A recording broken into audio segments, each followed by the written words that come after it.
Monsieur le représentant du bureau de la CPI, à quand le mandat d'arrêt international contre M. Paul Kagame?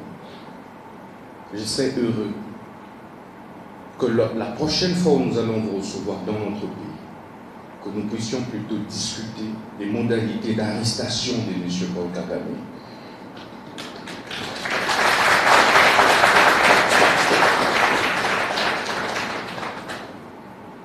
Nous avons fourni des efforts parce que nous étions fatigués pour lancer en interne un procès, et je remercie au passage, un procès public ouvert contre M. Corneille Nangaa et tous ses affidés. C'est une première parce que nous n'avions plus confiance en la CPI. Nous avions exprimé des craintes que si nous laissons ces criminels de guerre être poursuivis par la CPI, ça prendra 100 ans.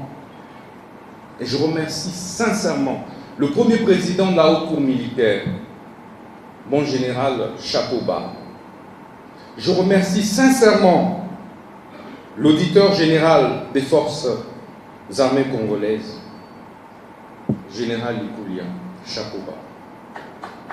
Je remercie également le procureur général près la Cour de cassation, chapeau bas.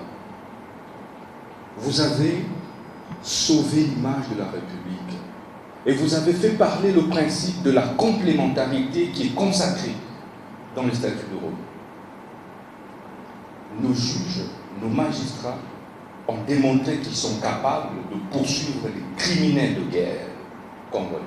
Et cette action a été autant saluée par notre peuple, par nos populations, que nous voulons ici encourager et saluer.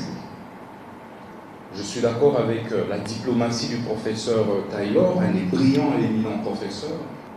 C'est bien, mais moi je serais beaucoup plus agressif. Et très agressif. Parce que le peuple attend de nous des solutions concrètes face à tous les massacres dont il est victime, essentiellement dans la partie est de notre pays.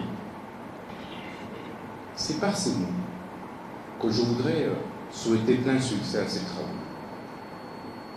Et je pense que parmi les conclusions, messieurs le représentant du procureur de la CPI pourrait envisager de manière beaucoup plus concrète les modalités du lancement des mandats d'arrêt contre M. Paul Kagame. Cela dit, je déclare ouvert les travaux et ces journées de réflexion et d'échange, entre autres sur les poursuites, les modalités des poursuites de tous les criminels de guerre et tous les agresseurs de la République démocratique du Congo. J'ai dit, je vous remercie.